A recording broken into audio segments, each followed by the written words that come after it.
तो नमस्कार। बात करने जा रहे हैं सतपुड़ा राष्ट्रीय उद्यान के विषय में। सतपुड़ा राष्ट्रीय उद्यान, ठीक। सतपुड़ा राष्ट्रीय उद्यान सिर्फ हम यहाँ प्री के पॉइंट ऑफ व्यू से इसके मेन पॉइंट की बातों में हम चर्चा करते जा रहे हैं। यह उस उद्यान की बात करें कि इसकी स्थापना कब हुई, तो इसकी स्थापना 1981 में की गई। 1981 में। क्षेत्र है नर्मदापुरम में इसकी स्थापना हुई है। तीसरी बात कि यह जो क्षेत्र है यहाँ काला हिरण पाया जाता है। क्या पाया जाता है? काला हिरण, ठीक। नेक्स्ट, यहाँ जो नदियाँ प्रवाहित होती हैं तो तवा नदी, नागद्वारी नदी, नागद्वारी नदी और देनवा नदी प्रवाहित होती है। नदियाँ प्रवाहित होती हैं, ठीक। नेक्स्ट, आपको इम्पोर्टेंट फैक्ट ये याद रखना है कि बाघों का डीएनए कराने वाला पहला जो है तो नेशनल पार्क है ये। तो क्या है? बाघों का डीएनए टेस्ट करवाने वाला पहला नेशनल पार्क है। ये बहुत ज़्यादा इम्पॉर्टेंट पॉइंट है, आपको इसे याद रखना है। पर्यटन क्षेत्र की बात करें तो पर्यटन क्षेत्र में पचमढ़ी यहीं है और धूपगढ़ जो चोटी है वो इसी के क्षेत्र में आती है, जिसकी हाइट 1350 मीटर है। इन चीज़ों को आपको याद रखना है, ठीक है। अब इसके कितने क्षेत्रफल है ये सब जानने की हमें ज़रूरत नहीं होती, ठीक। दूसरी बात, इसे जो है तो टाइगर प्रोजेक्ट के अंतर्गत शामिल किया गया और वह सन है 1999, ठीक। तो नेक्स्ट आप लिखें टाइगर प्रोजेक्ट। इसे टाइगर प्रोजेक्ट में रखा गया 1999 से 2000 वाला ईरा में रखा गया है। तो ये बातें आपको यहाँ याद रखनी है, ठीक है, खास तौर से। और इम्पॉर्टेंट फैक्टर ये भी है कि यह जो राष्ट्रीय उद्यान है यहाँ जो पचमढ़ी बायोस्फीयर रिजर्व तो शामिल ही है, साथ ही साथ इसमें आपको और भी चीज़ें देखने को मिलेगी, जैसे इंडियन बायसन जो है पशुओं में, गौर यहीं पाया जाएगा, ठीक है। तो इस तरह की जो है तो जानवर भी आपको देखने को मिलेंगे इस क्षेत्र में। तो ये सारी चीज़ें आप याद रखते हुए चलेंगे, ठीक। समझ आ रही बात कि हम क्या कह रहे हैं? तो ये पॉइंट्स जो हैं तो आपको याद रखने हैं। चलिए नेक्स्ट हम लोग बढ़ते हैं अपने नेक्स्ट, और वो है हमारा फासिल राष्ट्रीय उद्यान, ठीक। किसकी तरफ चलते हैं हम लोग? फासिल राष्ट्रीय उद्यान, ठीक। फासिल राष्ट्रीय उद्यान के विषय में समझने की कोशिश करते हैं। फासिल राष्ट्रीय उद्यान, पहली बात तो ये फासिल राष्ट्रीय उद्यान 1983 में इस्टेब्लिश किया गया। कब किया गया? 1983 में इसको इस्टेब्लिश किया गया। और ये है कहाँ? तो यह है क्षेत्र इसका डिंडोरी, यानी कि जबलपुर से लगभग 100 किलोमीटर की दूरी पर ये अब स्थित है। इस चीज़ को आपको याद रखना है। यहाँ जो फॉसिल्स पाए गए तो जैसे नारियल का पेड़ है, सुपारी के पेड़ हैं, इनके जो है तो फॉसिल्स मिलते हैं, और मछली का भी फॉसिल्स यहाँ आपको देखने को मिलता है। तो ये बात आपको याद रखनी है, किसके फॉसिल्स यहाँ पाए जाएंगे? नारियल के पेड़ के।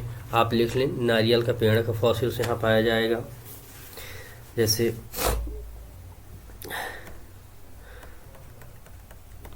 नारियल पेड़, सुपारी, इनके फॉसिल्स पाए जाएंगे। मछली के फॉसिल्स पाए जाएंगे, ठीक, इनके जीवाश्म इनके पाए जाते हैं। तो ये पॉइंट याद रखना है ना। और अगर स्पेसिफिक इसका क्षेत्र देखें आप, तो वह क्षेत्र का नाम है घुघुआ। क्या? घुघुआ स्पेशल क्षेत्र नाम है जहाँ ये क्षेत्र है। अब इसकी जो खोज या वाकई में जो की गई थी, खोज की गई थी 1970 में। अब ये जो खोजकर्ता थे, इस खोजकर्ता को अगर देखें आप तो MR इंगले थे, ठीक, धर्मेंद्र प्रधान थे, इन लोगों ने इसकी खोज करी थी, ठीक। ये बात आपको याद रखनी है। नेक्स्ट की बात हम करें और वो हमारा है संजय राष्ट्रीय उद्यान, ठीक। कौन सा है अब हमारा? संजय राष्ट्रीय उद्यान। लिखें आप संजय राष्ट्रीय उद्यान, ठीक है, संजय राष्ट्रीय उद्यान के विषय में। तो संजय राष्ट्रीय उद्यान, इसको हम लोगों ने पहले भी जब नामकरण देखे थे सभी को, जो हमने क्रम से लिखा था पहली क्लास में उद्यान में, तो उसमें हमने आपको बताया था कि कैसे कौन से जो हैं थे। तो इसका पुराना नाम क्या था ये भी हमने डिकोड किया था। और सबसे बड़ा राष्ट्रीय उद्यान होता था, लेकिन 2000 के बाद से अभी मध्य प्रदेश का कान्हा किसली राष्ट्रीय उद्यान सबसे बड़ा हुआ है। तो ये बातें आपको याद होनी चाहिए। स्थापना अगर देखो आप, तो स्थापना 1975 में, ठीक। क्षेत्र देखो तो क्षेत्र सीधी वाले क्षेत्र में इसका आपको विस्तार मिलेगा। इसका पुराना नाम संजय डुबरी था, ये आपको याद रखना है। पुराना नाम पूछ लेते हैं तो पुराना नाम क्या है? संजय डुबरी, ठीक है, ये बात याद रखना। अच्छा, अगर ये पूछे कि इसका अगर बटा हुआ भाग किधर गया, तो सीजी में जो गया इसका भाग, उसे बोलते हैं गुरु घासीदास, ठीक। क्या? गुरु घाटीदास, ये बात याद रखती है। और इसका पुराना नाम है इसका, पुराना नाम संजय डुबरी, ठीक, नेशनल पार्क, ये याद रखना है, ठीक है ना। इन चीज़ों के भी आपको एक पॉइंट से जो है तो विशेष तौर से आपको याद रखने हैं। समझ आ रही बात? अब नेक्स्ट हम थोड़ा सा और देख ले, डायनासोर राष्ट्रीय उद्यान, ठीक। कौन सा? डायनासोर राष्ट्रीय उद्यान, डायनासोर राष्ट्रीय उद्यान।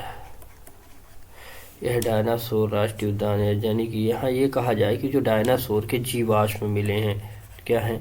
जीवाश्म, ठीक। यह धार जिले में है। कहाँ है? धार जिला। बस इसका आपका इम्पोर्टेंट फैक्टर यही है कि धार जिला है। इस्टेब्लिश अगर आप पूछेंगे कि ये कब हुआ, तो इस्टेब्लिश ये हुआ है 2011 में। और ख़ास इसमें ज़्यादा आपको ध्यान रखने की बात नहीं है, ठीक। और इस धार में भी अगर स्पेसिफिक क्षेत्र पूछे तो बाग नामक स्थान है, तो बाग नामक स्थान में है, ठीक है। तो इतनी पॉइंटें आपको याद रखना है। नेक्स्ट हम लोग बात कर लेते हैं कूनो राष्ट्रीय उद्यान का। कौन सा?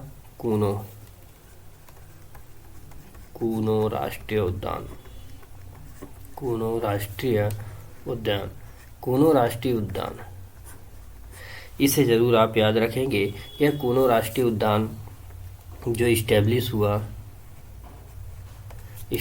हुआ 2018 में, ठीक। इसका क्षेत्र की बात करें तो क्षेत्र है श्योपुर। अब ये इम्पॉर्टेंट क्यों होता है? क्योंकि भारत में बाघ नहीं थे, भारत में चीते नहीं थे। क्या नहीं थे? चीते।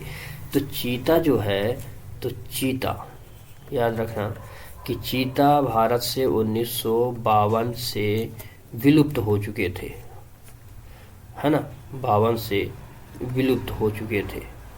अब 52 से जब विलुप्त हो चुके तो इनको लाने के लिए भारत में इसी क्षेत्र को चुना गया। किसे? कूनों को। अब जब कूनों को चुना गया तो यहाँ बाघ कहाँ से लाए गए? तो नामीबिया। कहाँ से?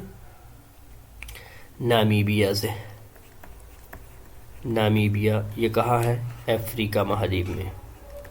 ठीक, अफ्रीका महाद्वीप, यहाँ से लाए गए बाघ।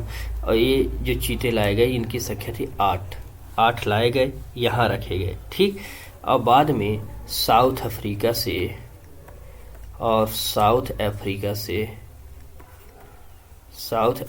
से 12 चीते और लाए गए।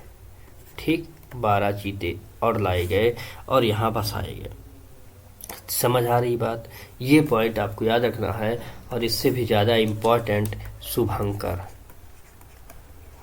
शुभंकर बनाया गया और नाम रखा गया उसका चिंटू। क्या रखा गया? चिंटू। और ये जो चिंटू था, चिंटू नाम रखा गया चिंटू।